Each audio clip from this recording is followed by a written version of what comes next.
आदरणीय अध्यक्ष महोदय, मैं आपका और सदन के सभी माननीय सदस्यों का हृदय से आभार व्यक्त करता हूं कि हमने इस महत्वपूर्ण अवसर पर एक सामूहिक चर्चा का रास्ता चुना है।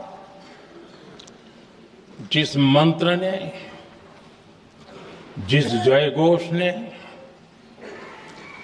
देश की आजादी के आंदोलन को ऊर्जा दी थी, प्रेरणा दी थी, त्याग और तपस्या का मार्ग दिखाया था, उस वंदे मातरम का पुण्य स्मरण करना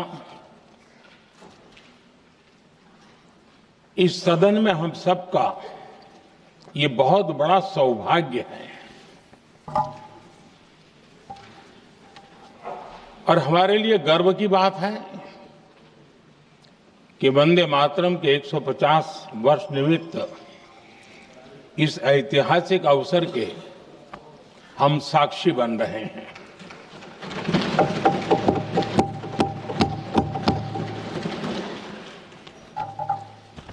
एक ऐसा कालखंड जो हमारे सामने इतिहास की अनगिनत घटनाओं को अपने सामने लेकर के आता है। ये चर्चा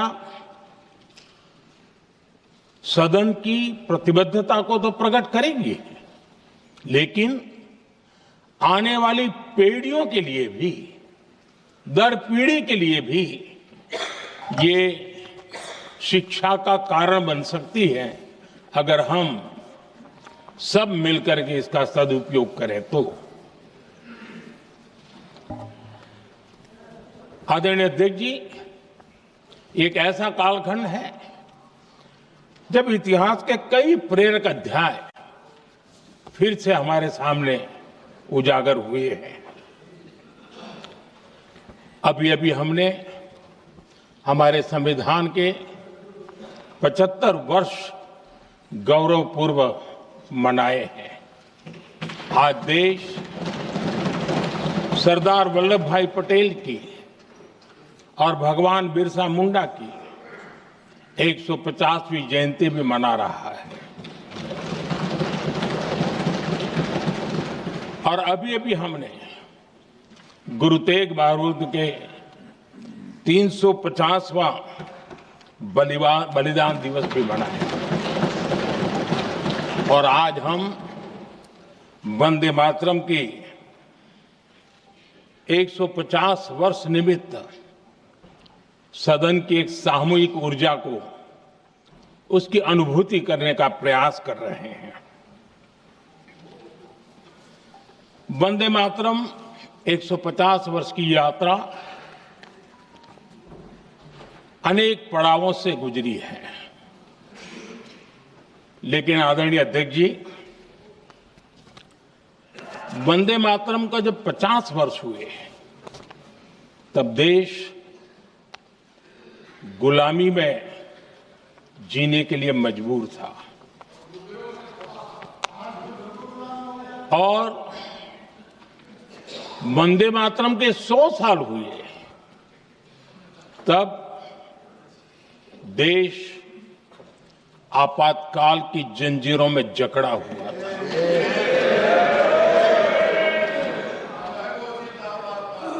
जब वंदे मातरम 100 साल के अत्यंत उत्तम पर्व था, तब भारत के संविधान का गला घोंट दिया गया था।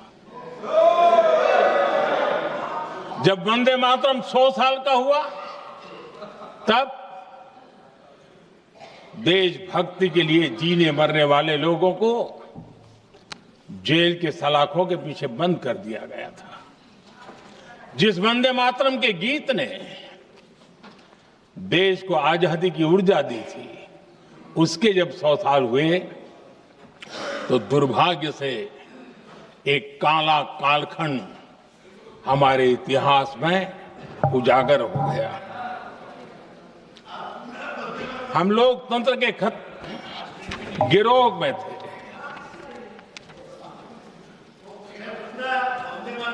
आदरणीय अध्यक्ष जी, 150 वर्ष उस महान अध्याय को, उस गौरव को पुनः स्थापित करने का अवसर है और मैं मानता हूं सदन ने भी और देश ने भी इस अवसर को जाने नहीं देना चाहिए। यही वंदे मातरम है जिसने 1947 में देश को आजादी दिलाई। स्वतंत्रता संग्राम का भावात्मक नेतृत्व इस वंदे मातरम के जयघोष में था। आदरणीय अध्यक्ष जी, आपके समक्ष आज जब मैं वंदे मातरम 150 निमित्त चर्चा के लिए आरंभ करने खड़ा हुआ हूं, यहां कोई पक्ष प्रतिपक्ष नहीं है, क्योंकि हम सब यहां जो बैठे हैं एक्चुअली हमारे लिए रण स्वीकार करने का अवसर है कि जिस वंदे मातरम के कारण लक्षावधि लोग आजादी का आंदोलन चला रहे थे और उसी का परिणाम है कि आज हम सब यहां बैठे हैं। और इसलिए हम सभी सांसदों के लिए, हम सभी जनप्रतिनिधियों के लिए वंदे मातरम के रण स्वीकार करने का ये पावन पर्व है।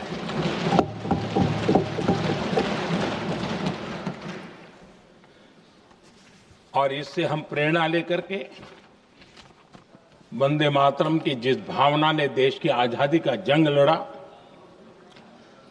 उत्तर दक्षिण पूर्व पश्चिम पूरा देश एक स्वर से वंदे मातरम बोल के आगे बढ़ा।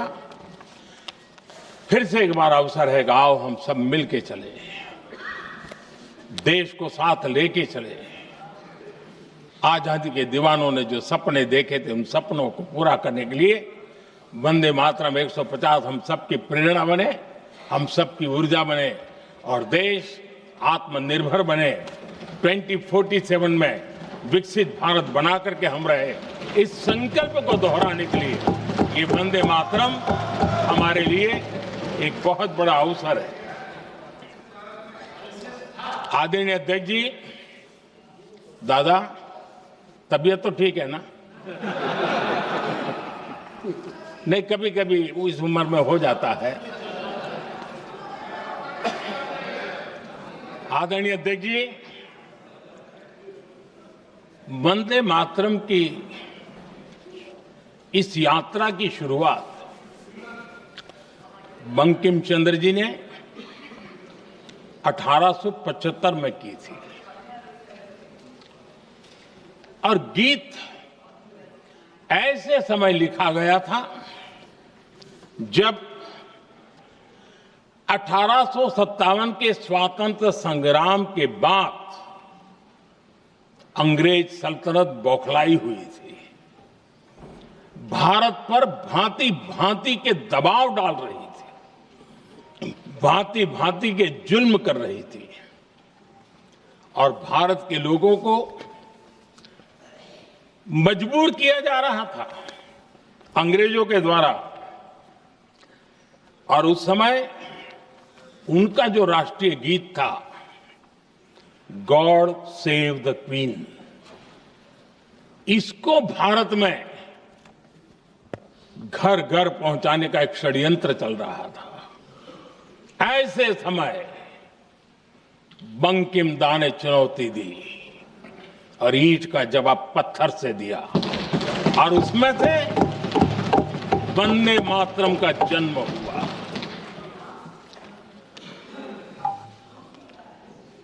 इसके कुछ वर्ष बाद 1882 में जब उन्होंने आनंद मठ लिखा तो इस गीत का उसमें समावेश किया गया। आदरणीय अध्यक्ष जी,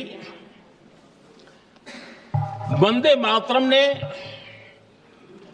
उस विचार को पुनर्जीवित किया था जो हजारों वर्ष से भारत की रग रग में रचा बसा था। उसी भाव को, उसी संस्कारों को, उसी संस्कृति को, उसी परंपरा को उन्होंने बहुत ही उत्तम शब्दों में, उत्तम भाव के साथ वंदे मातरम के रूप में हम सबको बहुत बड़ी सौगात दी थी। वंदे मातरम ये सिर्फ केवल राजनीतिक आजादी की लड़ाई का मंत्र नहीं था। सिर्फ हम अंग्रेज जाए और हम खड़े हो जाए, अपने राह पर चले, इतने मात्र तक वंदे मातरम प्रेरित नहीं करता था, उससे कहीं आगे था। आजादी की लड़ाई इस मातृभूमि को मुक्त कराने का भी जंग था। अपनी मां भारती को उन बेड़ियों से मुक्ति दिलाने का एक पवित्र जंग था। और वंदे मातरम की पृष्ठभूमि हम देखें, उसके संस्कार सरिता देखें, तो हमारे यहां वेद काल से एक बात बार बार हमारे सामने आई है। जब वंदे मातरम कहते हैं तो वही वेद काल की बात हमें याद आती है। वेद काल से कहा गया है, माता भूमि ही पुत्रो अहम पृथिव्याः, अर्थात ये भूमि मेरी माता है और मैं पृथ्वी का पुत्र हूं। आदरणीय अध्यक्ष जी, यही वो विचार है जिसको प्रभु श्री राम ने भी लंका के वैभव को छोड़ते हुए कहा था, जननी जन्मभूमिश्च स्वर्गादपि गरीयसी। वंदे मातरम यही महान सांस्कृतिक परंपरा का एक आधुनिक अवतार है। आदरणीय अध्यक्ष जी, बंकिम दा ने जब वंदे मातरम की रचना की तो स्वाभाविक ही वो स्वतंत्रता आंदोलन का स्वर बन गया। पूरब से पश्चिम, उत्तर से दक्षिण, वंदे मातरम हर भारतीय का संकल्प बन गया। इसलिए वंदे मातरम की स्तुति में लिखा गया था, मातृभूमि स्वतंत्रता की वेदिका पर मदोमय, मातृभूमि स्वतंत्रता की वेदिका पर मोदमय, स्वार्थ का बलिदान है यह शब्द है वंदे मातरम। है सजीवन मंत्र भी, यह विश्व विजयी मंत्र भी, शक्ति का आह्वान है यह शब्द वंदे मातरम। उष्ण शोणित से लिखो, वक्ष स्थली को चीर कर, वीर का अभिमान है यह शब्द वंदे मातरम। आदरणीय अध्यक्ष जी, कुछ दिन पूर्व जब वंदे मातरम 150 का आरंभ हो रहा था तो मैंने उस आयोजन में कहा था, वंदे मातरम हजारों वर्ष की सांस्कृतिक ऊर्जा भी थी, उसमें आजादी का जज्बा भी था और आजाद भारत का विजन भी था। अंग्रेजों के उस दौर में एक फैशन हो गई थी भारत को कमजोर, निकम्मा, आलसी, कर्महीन, इस प्रकार भारत को जितना नीचा दिखा सके ऐसी एक फैशन बन गई थी। और उसमें हमारे यहां भी जिन्होंने तैयार किए थे वो लोग भी वही भाषा बोलते थे।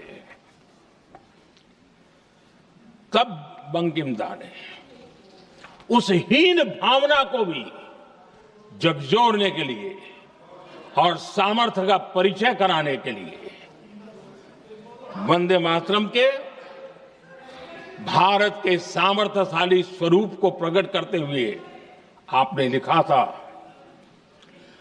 तम ही दुर्गा दश प्रहरण धारिणी, कमला कमल दल विहारिणी, वाणी विद्या दायिनी, नमामि त्वाम नमामि कमलाम, अमलाम अतुलाम, सुजलाम सुफलाम, मातरम वंदे मातरम।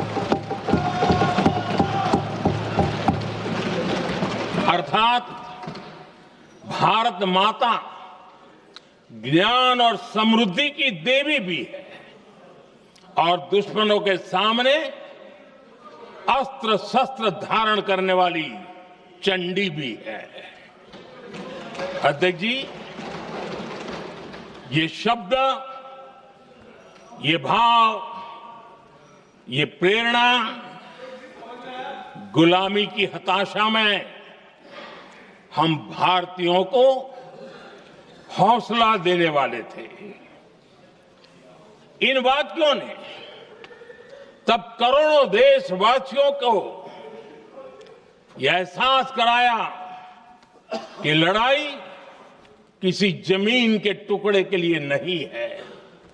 ये लड़ाई सिर्फ सत्ता के सिंहासन को कब्जा करने के लिए नहीं है।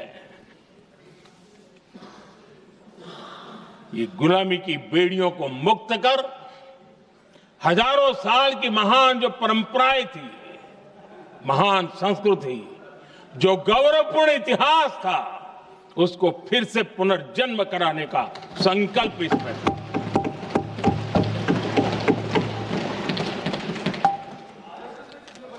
आदरणीय अध्यक्ष जी,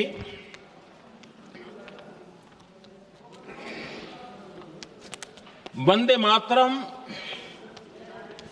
इसका जो जन जन से जुड़ाव था, ये हमारे स्वतंत्र संग्राम की एक लंबी गाथा अभिव्यक्त होती है। आदरणीय अध्यक्ष जी, जब भी जैसे किसी नदी की चर्चा होती है, चाहे सिंधु हो, सरस्वती हो, कावेरी हो, गोदावरी हो, गंगा हो, यमुना हो, उस नदी के साथ एक सांस्कृतिक धारा प्रवाह, एक विकास यात्रा का धारा प्रवाह, एक जन जीवन की यात्रा का प्रवाह उसके साथ जुड़ जाता है। लेकिन क्या कभी किसी ने सोचा है कि आजादी जंग के हर पड़ाव, वो पूरी यात्रा वंदे मातरम की भावनाओं से गुजरता था, उसके तट पर पल्लवित होता था। ऐसा भाव काव्य शायद दुनिया में कहीं उपलब्ध नहीं होगा। आदरणीय अध्यक्ष जी,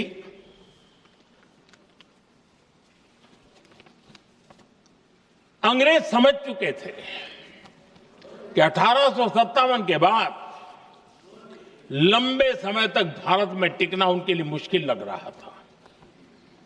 और जिस प्रकार से वो अपने सपने लेकर के आए थे, तब उनको लगा कि जब तक भारत को बांटेंगे नहीं, जब तक भारत को टुकड़ों में नहीं बांटेंगे, भारत में ही लोगों को एक दूसरे से लड़ाएंगे नहीं, तब तक यहां राज करना मुश्किल है। और अंग्रेजों ने बांटो और राज करो इस रास्ते को चुना और उन्होंने बंगाल को इसकी प्रयोगशाला बनाया, क्योंकि अंग्रेज भी जानते थे वो एक वक्त था जब बंगाल का बौद्धिक सामर्थ्य देश को दिशा देता था, देश को ताकत देता था, देश को प्रेरणा देता था। और इसलिए अंग्रेज भी चाहते थे कि बंगाल का ये जो सामर्थ्य है वो पूरे देश की शक्ति का एक प्रकार से केंद्र बिंदु है। और इसलिए अंग्रेजों ने सबसे पहले बंगाल के टुकड़े करने की दिशा में काम किया और अंग्रेजों का मानना था कि एक बार बंगाल टूट गया तो ये देश भी टूट जाएगा और वो यावत चंद्र दिवाकरो राज करते रहेंगे, ये इनकी सोच थी। 1905 में अंग्रेजों ने बंगाल का विभाजन किया, लेकिन जब अंग्रेजों ने 1905 में ये पाप किया तो वंदे मातरम चट्टान की तरह खड़ा रहा। बंगाल की एकता के लिए वंदे मातरम गली गली का नाद बन गया था और वही नारा प्रेरणा देता था। अंग्रेजों ने बंगाल विभाजन के साथ ही भारत को कमजोर करने के बीच और अधिक बोने की दिशा पकड़ ली थी, लेकिन वंदे मातरम एक स्वर एक सूत्र के रूप में अंग्रेजों के लिए चुनौती बनता गया और देश के लिए चट्टान बनता गया। आदरणीय अध्यक्ष जी, बंगाल का विभाजन तो हुआ, लेकिन एक बहुत बड़ा स्वदेशी आंदोलन खड़ा हुआ और तब वंदे मातरम हर तरफ गूंज रहा था। अंग्रेज समझ गए थे कि बंगाल की धरती से निकला बंकिम दा का ये भाव सूत्र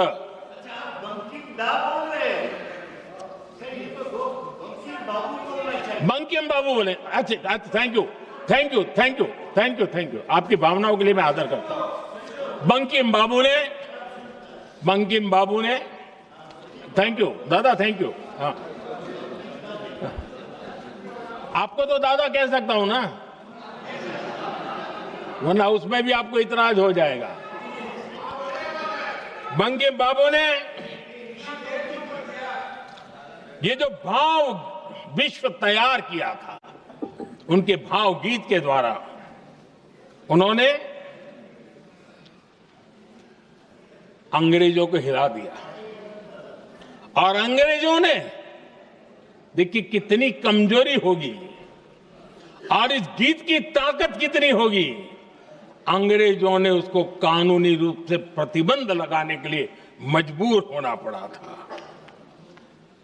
गाने पर सजा, छापने पर सजा, इतना ही नहीं, वंदे मातरम शब्द बोलने पर भी सजा। इतने कठोर कानून लागू कर दिए गए थे। हमारे देश की आजादी के आंदोलन में सैकड़ों महिलाओं ने नेतृत्व किया, लक्षावधि महिलाओं ने योगदान दिया। एक घटना का मैं जिक्र करना चाहता हूं। 22 साल में वंदे मातरम गाने पर सर्वाधिक जुल्म हुए थे। वो बारिशाल आज भारत का हिस्सा नहीं रहा है और उस समय बारिशाल की हमारी माताएं, बहनें, बच्चे मैदान में उतरी थी वंदे मातरम के स्वाभिमान के लिए। इस प्रतिबंध के विरोध में लड़ाई के मैदान में उतरी थी और तब बारिशाल की एक वीरांगना श्रीमती सरोजिनी बोस, जिन्होंने उस जमाने में वहां की भावना को देखिए और उन्होंने कहा था कि वंदे मातरम जो प्रतिबंध लगा है, जब तक ये प्रतिबंध नहीं हटता है मैं अपनी चूड़ियां जो पहनती हूं निकाल दूंगी। भारत में वो एक जमाना था, चूड़ी निकालना यानी महिला के जीवन की बहुत बड़ी घटना हुआ करती, लेकिन उनके लिए वंदे मातरम की वो भावना थी। उन्होंने अपनी सोने की चूड़ियां, जब तक वंदे मातरम प्रतिबंध नहीं हटेगा मैं दोबारा नहीं धारण करूंगी, ऐसा बड़ा व्रत ले लिया था। हमारे देश के बालक भी पीछे नहीं रहे थे। उनको कोड़े की सजा होती थी, छोटी छोटी उम्र में उनको जेल में बंद कर दिया जाता। और उन दिनों खास करके बंगाल की गलियों में लगातार वंदे मातरम के लिए प्रभात फेरियां निकलती थी। अंग्रेजों के नाको दम कर दिया था। और उस समय गीत गूंजता था बंगाल में, जाए जाबे जीवोनो चोले, जाए जाबे जीवोनो चोले, जोगो तो माजे तोमार काजे, वंदे मातरम बोले। अर्थात हे मां, संसार में तुम्हारा काम करते और वंदे मातरम कहते जीवन भी चला जाए तो वो जीवन भी धन्य है। ये बंगाल की गलियों में बच्चे कह रहे हैं। ये गीत उन बच्चों की हिम्मत का स्वर था और उन बच्चों की हिम्मत ने देश को हिम्मत दी थी। बंगाल की गलियों से निकली आवाज देश की आवाज बन गई थी।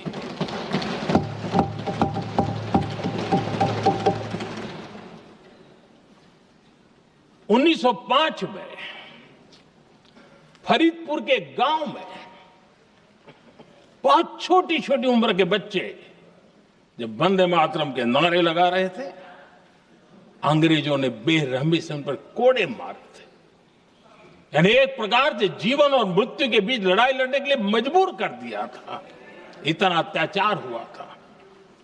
1906 में नागपुर में नील सिटी हाई स्कूल के उन बच्चों पर भी अंग्रेजों ने ऐसे ही जुल्म किए थे। गुनाह यही था कि वो एक स्वर से वंदे मातरम बोल करके खड़े हो गए थे। उन्हें वंदे मातरम के लिए मंत्र का महात्म्य अपनी ताकत से सिद्ध करने का प्रयास किया था। हमारे जांबाज सपूत बिना किसी डर के फांसी के तख्त पर चढ़ते थे और आखिरी सांस तक वंदे मातरम, वंदे मातरम, वंदे मातरम, यही उनका भाव घोष रहता था। खुदीराम बोस, मदनलाल ढींगरा, राम प्रसाद बिस्मल, अशफाक उल्लाह खान, रोशन सिंह, राजेंद्र नाथ लाहिड़ी, रामकृष्ण विश्वास, अनगिनत जिन्होंने वंदे मातरम कहते कहते फांसी के फंदे को अपने गले पर लगाया था। लेकिन देखिए, ये अलग अलग जेलों में होता था, अलग अलग इलाकों में होता था। प्रक्रिया करने वाले चेहरे अलग थे, लोग अलग थे, जिन पर जुल्म हो रहा था उनकी भाषा भी अलग थी, लेकिन एक भारत श्रेष्ठ भारत, इन सब का मंत्र एक ही था, वंदे मातरम।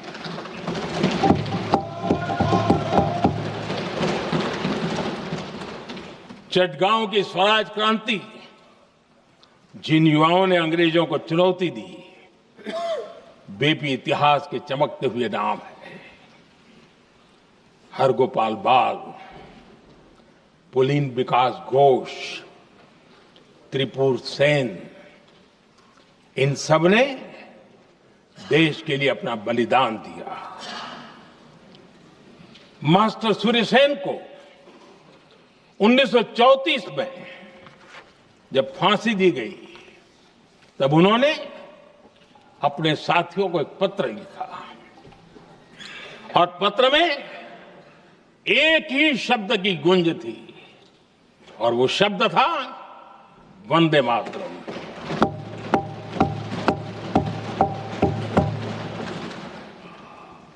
आदरणीय अध्यक्ष जी, हम देशवासियों को गर्व होना चाहिए। दुनिया के इतिहास में कहीं पर भी ऐसा कोई काव्य नहीं हो सकता, ऐसा कोई भावगीत नहीं हो सकता जो सदियों तक एक लक्ष्य के लिए कोटि कोटि जनों को प्रेरित करता हो और जीवन आहूत करने के लिए निकल पड़ते हो। दुनिया में ऐसा कोई भावगीत नहीं हो सकता जो वंदे मातरम। पूरे विश्व को पता होना चाहिए कि गुलामी के कालखंड में भी ऐसे लोग हमारे यहां पैदा होते थे जो इस प्रकार के भावगीत की रचना कर सकते थे। ये विश्व के लिए अजूबा है, हमें गर्व से कहना चाहिए, तब दुनिया भी मानना शुरू करेगी।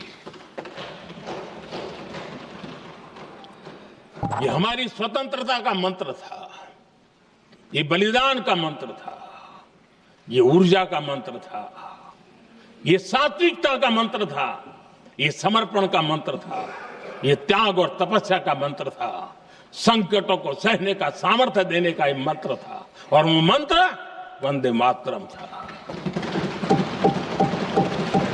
और इसलिए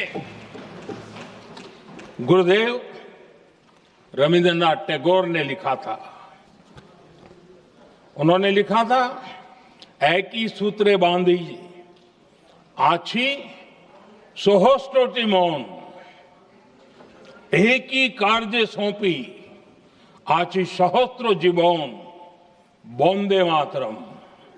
अर्थात एक सूत्र में बंधे हुए सहस्त्र मन, एक ही कार्य में अर्पित सहस्त्र जीवन, वंदे मातरम। ये रविंद्रनाथ टैगोर जी ने लिखा।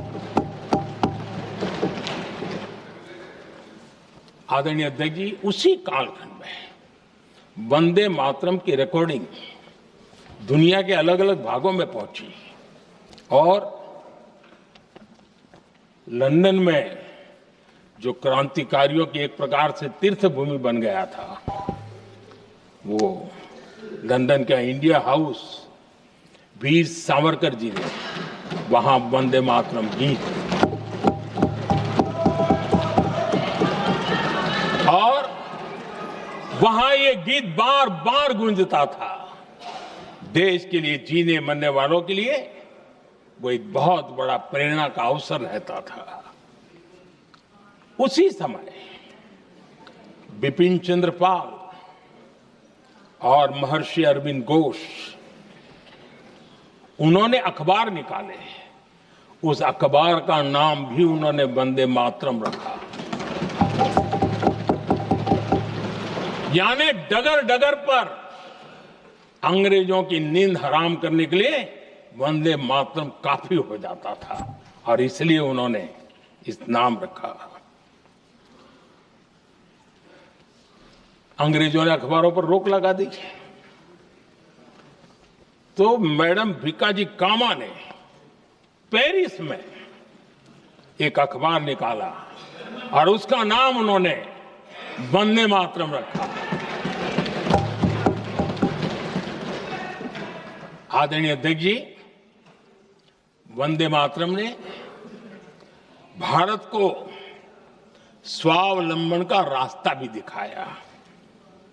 उस समय माचिस की डिब्बिया, मैच बॉक्स, वहां से लेकर के बड़े बड़े शिप, उस पर भी वंदे मातरम लिखने की परंपरा बनी और बाहरी कंपनियों को चुनौती देने का एक माध्यम बन गया, स्वदेशी का एक मंत्र बन गया। आजादी का मंत्र स्वदेशी के मंत्र की तरफ विस्तार होता गया। आदरणीय अध्यक्ष जी, मैं एक और घटना का जिक्र भी करना चाहता हूं। 1907 में जब वीओ चिदम्बरम पिल्लाई उन्होंने स्वदेशी कंपनी का जहाज बना तो उस पर भी लिखा था वंदे मातरम।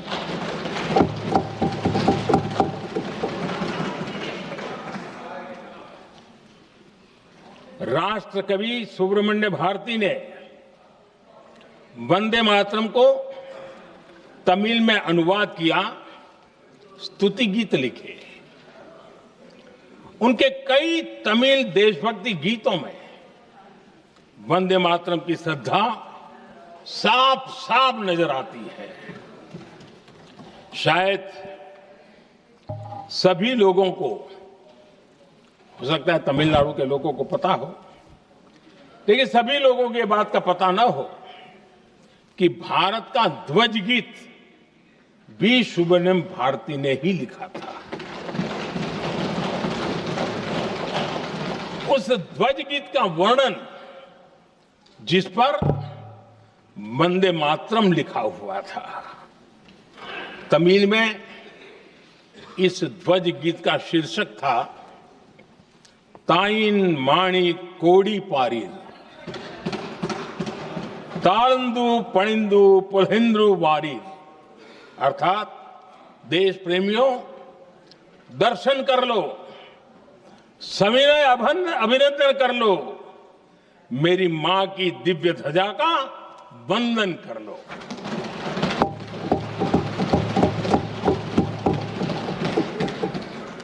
आदरणीय अध्यक्ष महोदय, मैं आज इस सदन में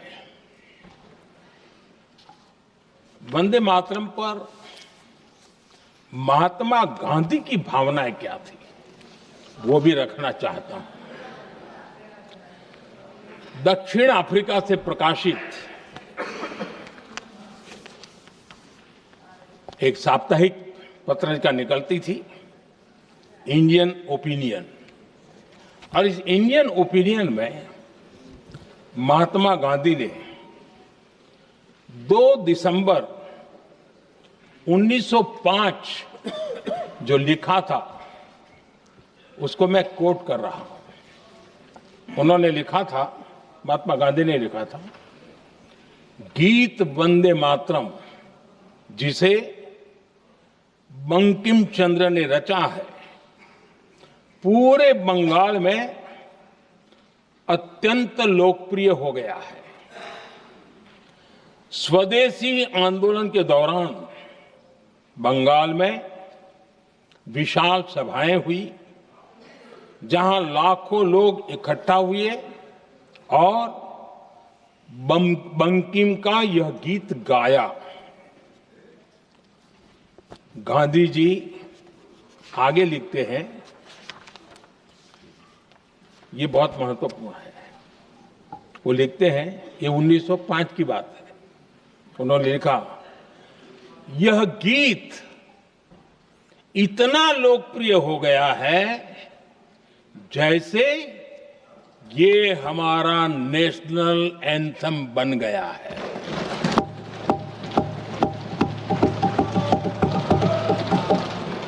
इसकी भावनाएं महान है और यह अन्य राष्ट्रों के गीतों से अधिक मधुर है। इसका एकमात्र उद्देश्य हम में देशभक्ति की भावना जगाना है। यह भारत को मां के रूप में देखता है और उसकी स्तुति करता है। अध्यक्ष जी, जो वंदे मातरम 1905 में महात्मा गांधी को नेशनल एंथम के रूप में दिखता था, देश के हर कोने में, हर व्यक्ति के जीवन में जो भी देश के लिए जीता जानता, देश के लिए जागता था, उन सब के लिए वंदे मातरम की ताकत बहुत बड़ी थी। वंदे मातरम इतना महान था, जिसकी भावना इतनी महान थी, तो फिर पिछली सदी में इसके साथ इतना बड़ा अन्याय क्यों हुआ?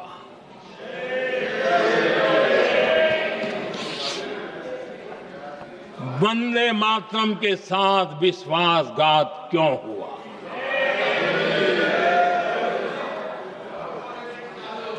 ये अन्याय क्यों हुआ? वो कौन सी ताकत थी जिसकी इच्छा खुद पूज्य बापू की भावनाओं पर भी भारी पड़ गई, जिसने वंदे मातरम जैसी पवित्र भावना को भी विवादों में घसीट दिया। मैं समझता हूं कि आज जब हम वंदे मातरम के 150 वर्ष का पर्व मना रहे हैं, चर्चा कर रहे हैं, तो हमें उन परिस्थितियों को भी हमारी नई पीढ़ियों को जरूर बताना हमारा दायित्व है, जिससे के वजह से वंदे मातरम के साथ विश्वासघात किया गया। वंदे मातरम के प्रति मुस्लिम लीग की विरोध की राजनीति तेज होती जा रही थी। मोहम्मद अली जिन्ना ने लखनऊ से 15 अक्टूबर 1937 को वंदे मातरम के विरुद्ध का नारा बुलंद किया। फिर कांग्रेस के तत्कालीन अध्यक्ष जवाहरलाल नेहरू को अपना सिंहासन डोलता दिखा। बजाय कि नेहरू जी मुस्लिम लीग के आधारहीन बयानों को तगड़ा जवाब देते, करारा जवाब देते, मुस्लिम लीग के बयानों की निंदा करते,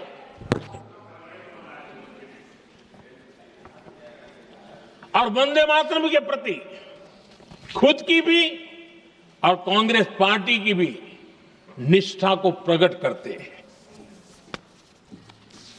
लेकिन उल्टा हुआ। वो ऐसा क्यों कर रहे, वो तो पूछा ही नहीं, न जाना, लेकिन उन्होंने वंदे मातरम की ही पड़ताल शुरू कर दी। जिन्ना के विरोध के 5 दिन बाद ही 20 अक्टूबर को नेहरू जी ने नेताजी सुभाष बाबू को चिट्ठी लिखी। उस चिट्ठी में जिन्ना की भावना से नेहरू जी अपनी सहमति जताते हुए कि वंदे मातरम की, ये जो उन्होंने सुभाष बाबू को लिखा है, वंदे मातरम की आनंद मठ वाली पृष्ठभूमि मुसलमानों को इरिटेट कर सकती है। मैं नेहरू जी का कोट पढ़ता हूं। नेहरू जी कहते हैं, मैंने वंदे मातरम गीत का बैकग्राउंड पढ़ा है। नेहरू जी फिर लिखते हैं, मुझे लगता है कि ये जो बैकग्राउंड है, इससे मुस्लिम भड़केंगे। साथियों, इसके बाद कांग्रेस की तरफ से बयान आया कि 26 अक्टूबर से कांग्रेस कार्य समिति की एक बैठक कोलकाता में होगी, जिसमें वंदे मातरम के उपयोग की समीक्षा की जाएगी। बंकिम बाबू का बंगाल, बंकिम बाबू का कोलकाता, और उसको चुना गया और वहां पर समीक्षा करना तय किया। पूरा देश हतप्रभ था, पूरा देश हैरान था। पूरे देश में देशभक्तों ने इस प्रस्ताव के विरोध में देश के कोने कोने में प्रभात फेरियां निकाली, वंदे मातरम गीत गाया। लेकिन देश का दुर्भाग्य कि 26 अक्टूबर को कांग्रेस ने वंदे मातरम पर समझौता कर लिया।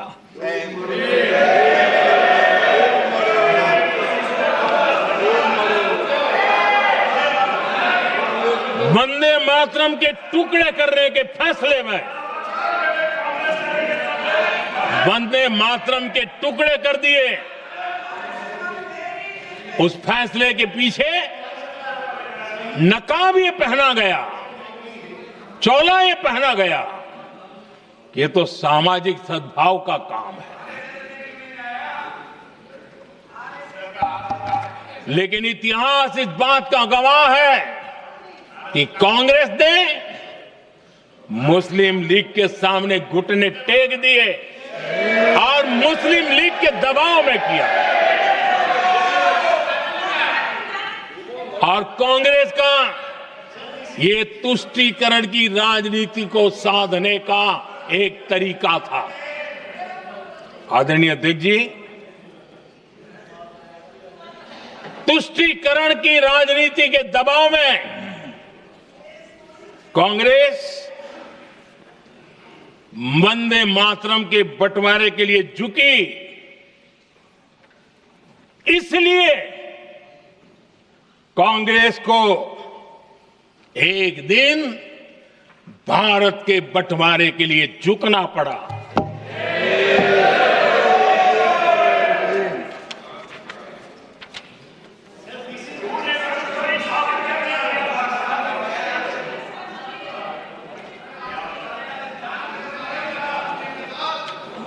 मुझे लगता है कांग्रेस ने आउटसोर्स कर दिया है।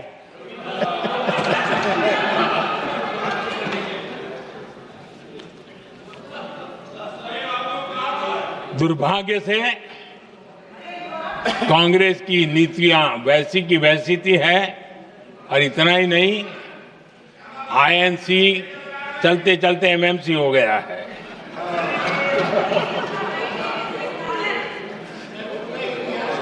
आज भी कांग्रेस और उसके साथी और जिन जिन के नाम साथ कांग्रेस जुड़ा हुआ है, सब वंदे मातरम पर विवाद खड़ा करने की कोशिश करते हैं। आदरणीय अध्यक्ष महोदय, किसी भी राष्ट्र का चरित्र, उसकी जीवटता, उसके अच्छे कालखंड से ज्यादा जब चुनौतियों का कालखंड होता है, जब संकटों का कालखंड होता है, तब प्रकट होती है, उजागर होती है और सच्चे अर्थ में कसौटी से कसी जाती है। जब कसौटी का काल आता है, तब ही ये सिद्ध होता है कि हम कितने दृढ़ हैं, कितने सशक्त हैं, कितने सामर्थ्यवान हैं। 1947 में देश आजाद होने के बाद देश की चुनौतियां बदली, देश की प्राथमिकताएं बदली, लेकिन देश का चरित्र, देश की जीवटता वही रही, वही प्रेरणा मिलती रही। भारत पर जब जब संकट आए, देश हर बार वंदे मातरम की भावना के साथ आगे बढ़ा।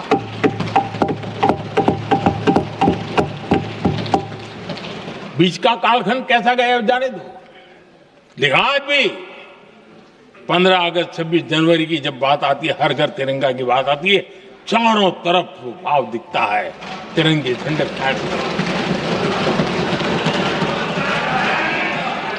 एक जमाना था जब देश पर खाद्य का संकट आया, वही वंदे मातरम का भाव था। मेरे देश के किसानों ने अंदर के भंडार भर दिए और इसके पीछे भाव वही है, वंदे मातरम। जब देश की आजादी को कुचलने की कोशिश हुई, संविधान के पीठ पे छुरा भोंक दिया गया, आपातकाल थोप दिया गया, यही वंदे मातरम की ताकत थी कि देश खड़ा हुआ और परास्त करके रहा। देश पर जब भी युद्ध थोपे गए, देश को जब भी संघर्ष की नौबत आई, यही वंदे मातरम का भाव था। देश का जवान सीमाओं पर अड़ गया और मां भारती का झंडा फहराता रहा, विजय से प्राप्त कर। कोरोना जैसे वैश्विक महासंकट आया, यही देश उसी भाव से खड़ा हुआ, उसको भी परास्त करके आगे बढ़ गया। आदरणीय अध्यक्ष जी, यह राष्ट्र की शक्ति है, यह राष्ट्र को भावनाओं से जोड़ने वाला सामर्थ्यवान एक ऊर्जा प्रवाह है, ये चेतना प्रवाह है, ये संस्कृति की अविरल धारा का प्रतिबिंब है, उसका प्रकटीकरण है। ये वंदे मातरम हमारे लिए सिर्फ स्मरण करने का काल नहीं, एक नई ऊर्जा, नई प्रेरणा का लेने का काल बन जाए और हम उसके लिए प्रति समर्पित होते चले। और मैंने पहले कहा, हम लोगों पर तो कर्ज है वंदे मातरम का, वही वंदे मातरम है जिसने वो रास्ता बनाया, जिस रास्ते से हम यहां पहुंचे हैं, और इसलिए हमारा कर्ज बनता है।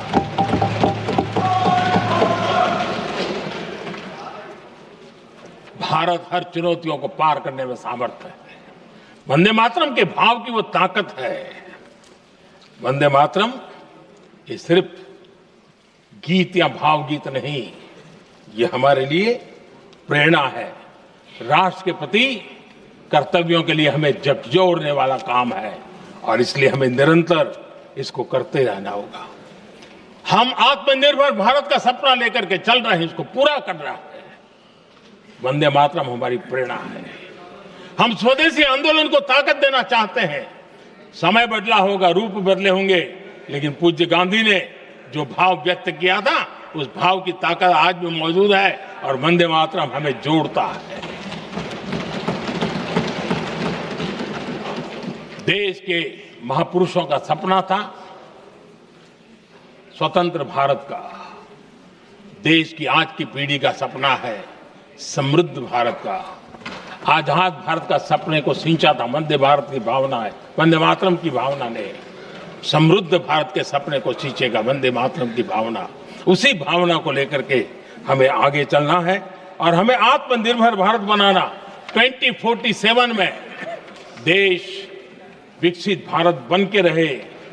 अगर आजादी के 50 साल पहले कोई आजाद भारत का सपना देख सकता था, तो 25 साल पहले हम भी तो समृद्ध भारत का सपना देख सकते हैं, विकसित भारत का सपना देख सकते हैं, और इस सपने के लिए अपने आप को खपा भी सकते हैं। इसी मंत्र, इसी संकल्प के साथ वंदे मातरम हमें प्रेरणा देता रहे, वंदे मातरम का हम रण स्वीकार करें, वंदे मातरम की भावना को लेकर के चले, देशवासियों को साथ लेकर के चले, हम सब मिलकर के चले, इस सपने को पूरा करें। इसी एक भाव के साथ ये चर्चा का आज आरंभ हो रहा है। मुझे पूरा विश्वास है कि दोनों सदनों में देश के अंदर वो भाव भरने वाला कारण बनेगा, देश को प्रेरित करने वाला कारण बनेगा, देश की नई पीढ़ी को ऊर्जा देने का कारण बनेगा। इन्हीं शब्दों के साथ आपने मुझे अवसर दिया, मैं आपका बहुत बहुत आभार व्यक्त करता हूं। बहुत बहुत धन्यवाद।